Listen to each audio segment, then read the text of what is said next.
전 남편이 재혼 신고를 한 지 불과 2주 만에 그의 새 신부가 제 회사에 입사했습니다. 그리고 저는 그녀를 해고했습니다. 밤새 걸려온 시댁 전화 89통. 내 조카딸이 연봉 4억 받던 인젠데 네가 뭔데 잘라. 그날을 저는 똑똑히 기억합니다. 2월의 차가운 아침이었어요. 저는 강민주, 34살. 서울 강남에 위치한 화장품 회사 데미에르 뷰티의 마케팅 이사입니다. 아니, 정확히는 공동 창업자이자 마케팅 이사죠. 7년 전 대학 선배인 은지 언니와 함께 이 회사를 세웠습니다. 그날 아침 인사팀 김 과장님이 제 사무실로 들어왔습니다. 이사님, 신입사원 이수진 씨, 오늘부터 출근합니다. 영업팀 배치 예정이고요. 아, 그분이요. 저는 고개를 끄덕였습니다. 침착하게, 아무렇지 않은 듯이. 이수진, 28살. 제 전 남편 박준혁의 새 아내, 그리고 제 전 시어머니의 조카딸. 이 이야기는 3개월 전으로 거슬러 올라갑니다. 저는 박준혁과 7년을 함께 살았습니다. 아이는 없었어요. 둘 다 커리어에 집중하고 싶다는 이유로 계속 미뤘죠. 준혁은 서울대학교 병원 외과 의사였고 저는 챗미에르 뷰티를 키우는데 집중했습니다. 평범한 부부였어요. 특별히 좋지도 나쁘지도 않은 그냥 그런 관계. 그러던 어느 날이었습니다. 11월 중순의 토요일. 저는 준혁의 차를 빌려 타고 회사에 갔습니다. 제 차가 정비소에 있었거든요. 일을 마치고 돌아오는 길에 블랙박스 녹화 파일을 확인하게 됐습니다. 주차할 때 뭔가 긁힌 것 같았거든요. 그런데 거기서 봤습니다. 며칠 전 밤 11시쯤의 영상. 병원 주차장. 준혁이 차 안에서 누군가와 키스하는 모습. 여자였습니다. 젊은 여자. 간호사복을 입은. 저는 차를 세우고 영상을 반복해서 봤습니다. 1번, 2번, 3번. 손이 떨렸습니다. 아니, 이상하게도 손은 떨렸지만 마음은 담담했습니다. 아, 그렇구나. 분노나 슬픔보다는 그런 생각이 먼저 들었어요. 그래서 요즘 늦게 들어왔구나. 그래서 스킨십을 피했구나. 저는 집으로 돌아왔습니다.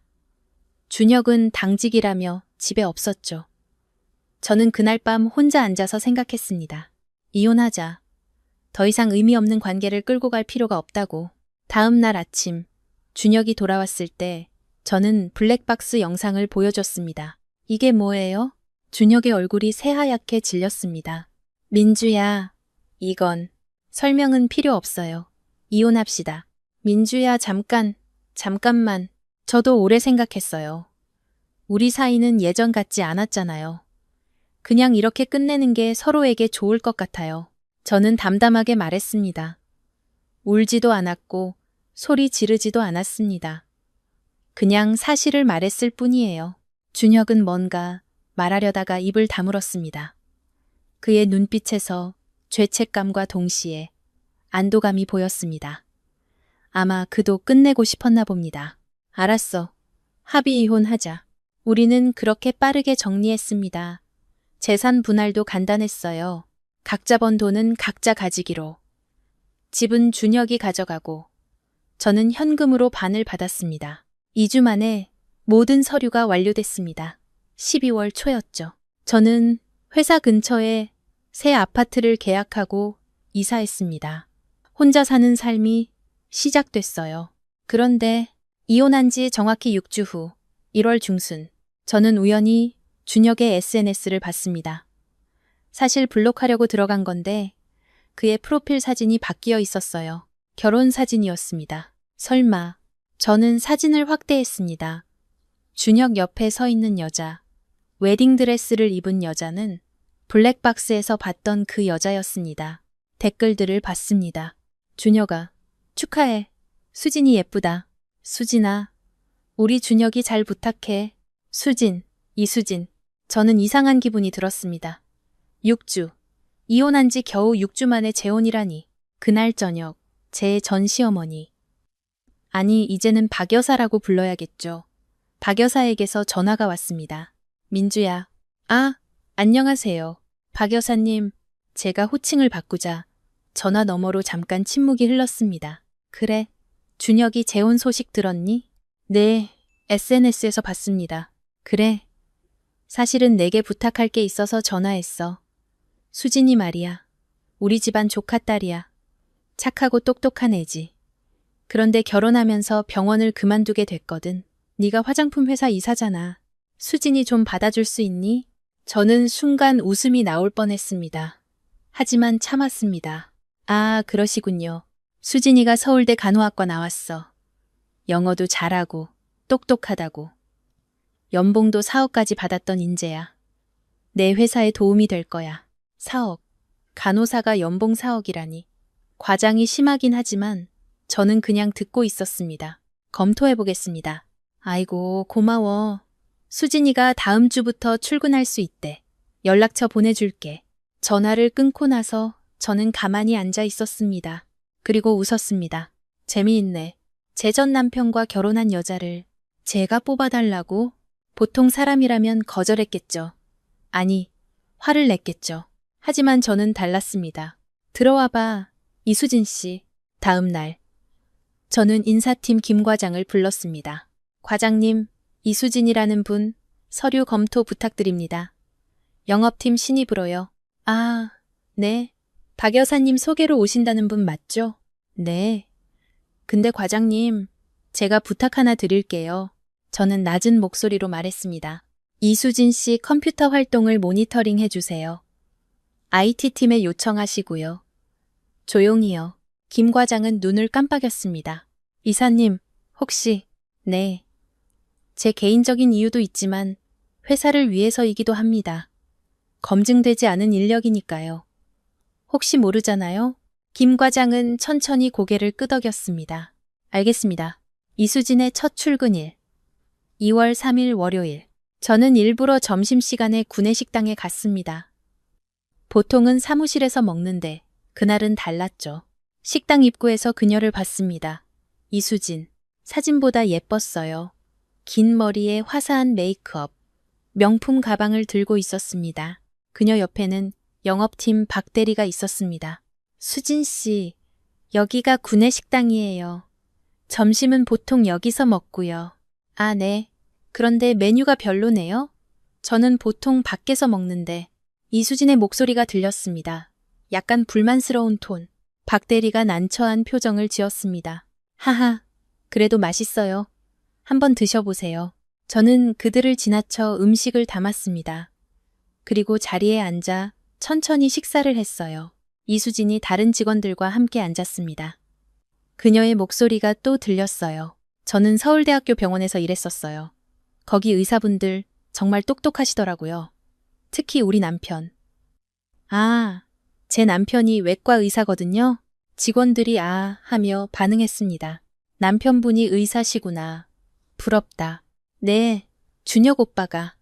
아니, 남편이 정말 능력 있어요. 저는 숟가락을 내려놓았습니다. 입맛이 없었거든요. 첫 주가 지나갔습니다. 김 과장이 제 사무실로 왔습니다. 이사님, 이수진 씨 근무 태도 보고서입니다. 저는 서류를 받아 읽었습니다. 지각 2회 월요일, 금요일, 업무 미숙, 고객 응대 중 불친절 태만 2건, 동료 관계, 박 대리에게 이런 것도 모르세요? 발언, 그리고 이사님, 김 과장이 조심스럽게 말했습니다. IT팀에서 보고가 왔는데요. 이수진 씨가 회사 이메일을 개인 메일로 전달하고 있다고 합니다. 어떤 이메일인가요? 고객 리스트가 포함된 이메일입니다.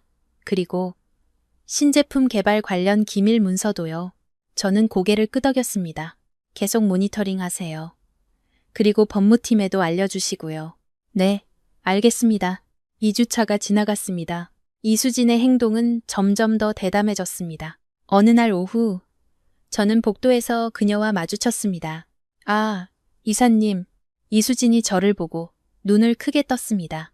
안녕하세요, 수진 씨. 회사 생활 어때요? 아, 네. 그런데 그녀는 잠깐 망설이다가 웃었습니다. 사실 여기 업무가 생각보다 쉽네요. 병원에서는 훨씬 복잡했거든요. 그래요? 다행이네요. 네. 그리고 이사님 제가 아니 저희 어머님께 전화 받았는데요. 이사님이랑 준혁 오빠랑 전에 부부셨다면서요? 저는 미소를 유지했습니다. 네, 그랬었죠. 어머, 세상 참 좁네요. 그런데 걱정 마세요. 저는 과거는 상관없거든요. 이사님이랑 잘 지내고 싶어요. 그녀의 목소리에는 우월감이 묻어났습니다. 나는 이겼다는 듯한. 저도 그렇게 하죠. 저는 웃으며 지나갔습니다. 3주차. IT팀 정 차장이 긴급하게 제 사무실로 왔습니다. 이사님, 큰일입니다. 무슨 일인가요? 이수진 씨가 경쟁사 담당자와 이메일을 주고받고 있습니다. 정 차장은 프린트된 이메일을 보여줬습니다. 제목, 제품 정보 관련. 김 대리님, 보내주신 자료 잘 받았습니다. 우리 회사 신제품 루나 에센스 성분표 첨부합니다. 논의하신 조건으로 진행하면 될까요? 저는 이메일을 천천히 읽었습니다. 루나 에센스는 다음 달 출시 예정인 저희 회사의 신제품이었습니다. 3년간의 연구 끝에 개발한 프리미엄 라인. 아직 공개되지 않은 제품이었죠. 경쟁사가 어디죠? 엘레강스 코스메틱입니다. 우리의 최대 경쟁사였습니다. 이수진 씨가 접근할 수 있었던 파일인가요? 네, 영업팀 공유 폴더에 있었습니다. 물론 기밀 문서였지만 영업팀 직원들은 접근 권한이 있었고요. 저는 고개를 끄덕였습니다. 법무팀이 변호사님 불러주세요. 그리고 인사팀 김 과장님도요. 30분 후 제 사무실에는 법무팀이 변호사, 인사팀 김 과장, IT팀 정 차장이 모여 있었습니다. 지금까지 수집한 증거를 정리해 주세요. 정 차장이 파일을 펼쳤습니다. 이수진 씨는 지난 3주간 총 47건의 회사 이메일을 개인 메일로 전달했습니다. 이 중 32건이 고객 정보, 15건이 기밀 문서입니다. 그리고 경쟁사와의 이메일 왕래 기록 12건. 포렌식 조사는 가능한가요? 네, 이미 백업해 두었습니다. 법적으로 문제 없습니다. 이 변호사가 말했습니다. 이사님, 이 정도면 산업 스파이 행위로 간주할 수 있습니다. 형사 고소도 가능하고요. 일단은 해고 절차부터 진행하죠. 김 과장님, 내일 아침 9시에 이수진 씨를 회의실로 불러주세요. 법무팀, 인사팀, 그리고 저도 참석하겠습니다. 네, 알겠습니다. 그날 밤, 저는 혼자 사무실에 남아 있었습니다. 창밖으로 서울의 야경이 보였습니다. 반짝이는 불빛들. 저는 핸드폰을 꺼내 박 여사의 연락처를 받습니다. 전화하고 싶은 충동이 일었어요. 당신 조카딸이 뭘 했는지 아세요? 라고 말하고 싶었죠. 하지만 하지 않았습니다. 내일이면 알겠지. 다음 날 아침 9시, 회의실. 이수진이 들어왔습니다. 여전히 밝은 표정으로. 부르셨어요? 아, 이사님도 계시네요. 앉으세요, 수진 씨. 김 과장이 말했습니다. 이수진이 앉자 저는 파일을 펼쳤습니다. 수진 씨, 이게 뭔지 아세요? 저는 프린트된 이메일들을 그녀 앞에 놓았습니다. 이수진의 얼굴이 굳어졌습니다. 이건 지난 3주간 당신이 회사 기밀 정보를 경쟁사에 유출한 증거입니다. 아니, 이건 오해예요. 저는 그냥 포렌식 조사 결과도 있습니다. 당신 컴퓨터에서 복구한 삭제된 파일들이에요. 정 차장이 추가 서류를 내밀었습니다. 이수진은 서류를 보다가 고개를 들었습니다. 이사님, 저는 정말 몰랐어요. 그냥 경쟁사 담당자가 궁금해해서 회사 신제품 정보를 넘겨줬다고요? 이 변호사가 차갑게 말했습니다. 이건 명백한 산업 스파이 행위입니다. 형법상 업무상 배임죄에 해당하고요. 이수진의 얼굴이 새하얗게 질렸습니다. 아니, 잠깐만요. 제가 시어머님께 전화할게요. 그녀가 핸드폰을 꺼내려 하자 김 과장이 말했습니다. 수진 씨, 지금은 해고 통보 절차입니다. 외부 연락은 나중에 하시죠.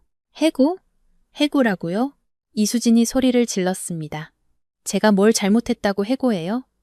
저 연봉 4억 받던 사람이에요. 서울대 나왔고요. 이사님도 준혁 오빠 아내였잖아요. 이렇게까지 하실 거예요? 저는 침착하게 대답했습니다. 수진 씨, 저는 지금 회사 이사로서 말하고 있습니다. 개인적인 감정은 전혀 없어요. 당신이 회사에 끼친 손해는 명백합니다. 이 해고 통보서를 읽어보세요. 김 과장이 서류를 건넸습니다. 이수진은 떨리는 손으로 서류를 받았습니다. 이사님, 제발. 보안팀이 밖에서 대기하고 있습니다. 짐은 보안팀 입회하에 챙기시고 오늘 바로 퇴사 처리됩니다. 회사 출입증과 노트북은 반납하세요. 이수진은 고개를 떨구었습니다. 그리고 갑자기 고개를 들더니 저를 노려봤습니다. 이거 복수죠. 준혁 오빠 빼앗긴 것 때문에 이러는 거잖아요. 아니요. 저는 차분하게 말했습니다. 당신 스스로 이런 결과를 만들었어요. 저는 단지 지켜봤을 뿐입니다. 이수진은 더 이상 말하지 못하고 회의실을 나갔습니다. 보안팀 직원 2명이 그녀를 따라갔고요. 1시간 후 이수진이 건물을 떠났다는 보고를 받았습니다. 그리고 그날 오후 3시 제 핸드폰이 울리기 시작했습니다. 박 여사였습니다. 저는 받지 않았습니다. 다시 울렸습니다. 또 받지 않았습니다. 그날 밤 통화 기록을 확인했습니다. 박 여사로부터 온 전화 37통, 문자 메시지도 쏟아졌습니다. 민주야, 전화 좀 받아라. 수진이가 울면서 전화했다. 무슨 일이냐? 네가 수진이를 해고했다며? 이게 무슨 짓이냐? 당장 전화해. 저는 문자를 읽고 핸드폰을 꺼두었습니다. 다음 날 아침 출근하자마자 김 과장이 달려왔습니다. 이사님, 큰일입니다. 로비에 박 여사님이랑 박준혁 씨, 이수진 씨가 와 있습니다. 그래요? 보안의 말에서 회의실 출입을 막으세요. 저는 만나지 않을 겁니다. 하지만 과장님, 법무팀에서 준비한 내용 증명 발송했죠? 네, 어제 발송했습니다. 그럼 됐어요. 저희는 법적 절차를 따랐으니까요. 1층 로비에서는 소란이 일었다고 합니다. 박 여사가 소리를 지르고 준혁이 말렸고 이수진은 울었다고 하더군요. 하지만 보안팀이 정중히 그들을 건물 밖으로 안내했습니다. 그날 밤 통화 기록을 다시 확인했습니다. 박 여사 52통, 총 89통의 전화, 문자 메시지는 셀 수도 없이 많았습니다. 강민주, 네가 지금 뭐 하는 거냐? 내 조카 딸이 연봉 4억 받던 인재인데 네가 뭔데 잘라? 너 때문에 우리 집안이 망신당했다. 당장 수진이 복직시켜. 저는 문자를 읽고 번호를 차단했습니다. 그리고 준혁에게서도 전화가 왔습니다. 이번에는 받았습니다. 여보세요? 민주야. 준혁의 목소리는 지쳐 있었습니다. 어머니가 너무 화나셔서. 수진이도 우는데. 제발 한 번만 봐줄 수 없니? 봐줘요? 뭘요? 수진이가 실수한 건 알아. 하지만 해고까지는 너무한 거 아니냐? 저는 웃음이 나왔습니다. 준혁 씨, 당신 아내가 뭘 했는지 알아요? 회사 기밀을 경쟁사에 팔았어요. 이건 범죄예요. 그게 그렇게까지 심각한 건가? 네. 형사 고소도 가능합니다. 지금은 그냥 해고로 끝낸 거예요. 전화 너머로 침묵이 흘렀습니다. 민주야, 우리 한번 만나서 얘기할 수 없을까? 할 얘기 없어요. 그리고 준혁 씨, 부인 좀 단속하세요. 경쟁사에 정보 파는 거 직업으로 삼으시려고요. 저는 전화를 끊었습니다. 그날 밤 저는 창가에 서서 와인을 마셨습니다. 89통의 전화. 웃긴 건 화가 나지 않았다는 거예요. 오히려 속이 시원했습니다. 이제 끝났구나. 2주가 지났습니다. 회사는 평온했습니다. 이수진 사건 이후 보안이 강화됐고 직원들도 기밀 관리에 더 신경 쓰게 됐어요. 그리고 어느 날 은지 언니가 제 사무실로 들어왔습니다. 민주야, 들었어? 뭘요? 엘레강스 코스메틱에서 이수진이 연락했다가 거절당했대. 이미 소문 다 났나 봐. 정보 유출로 잘리내라고. 아, 그래요? 저는 담담하게 대답했습니다. 그리고 준혁이 오빠. 아니, 박준혁 그 사람 회사에서도 소문났대. 아내가 산업 스파이로 잘렸다고. 은지 언니는 저를 보며 미소 지었습니다. 민주야, 너 대단해. 아무 말 없이 다 정리했네. 언니, 저는 아무것도 안 했어요. 그냥 일어날 일이 일어난 거예요. 그래도 속 시원하지? 네, 솔직히 인정했습니다. 3월이 되었습니다. 우리 회사의 신제품 루나 에센스가 출시됐습니다. 대박이었어요. 론칭 일주일 만에 매출 목표의 200%를 달성했습니다. 그리고 저는 승진했습니다. 마케팅 본부장으로 팀원들과 함께 축하 파티를 했어요. 회사 근처 레스토랑을 빌려서 본부장님 축하드립니다. 민주 언니 정말 대단해요. 직원들이 박수를 쳤습니다. 저는 샴페인 잔을 들었습니다. 여러분 덕분입니다. 앞으로도 함께 잘 부탁드려요. 건배를 하고 음식을 먹고 웃었습니다. 파티가 끝나고 집으로 돌아오는 길, 저는 한강을 바라봤습니다. 3월의 밤 공기가 상쾌했어요. 핸드폰을 확인했습니다. 박 여사로부터 연락은 완전히 끊겼더군요. 준혁으로부터도 아무 연락 없었습니다. 이제 정말 끝이구나. 7년의 결혼 생활, 3개월의 이혼 과정, 그리고 이수진 사건, 모든 것이 지나갔습니다. 저는 창문을 열고 깊게 숨을 들이마셨습니다. 새로운 시작, 강민주, 36살, 화장품 회사 마케팅 본부장.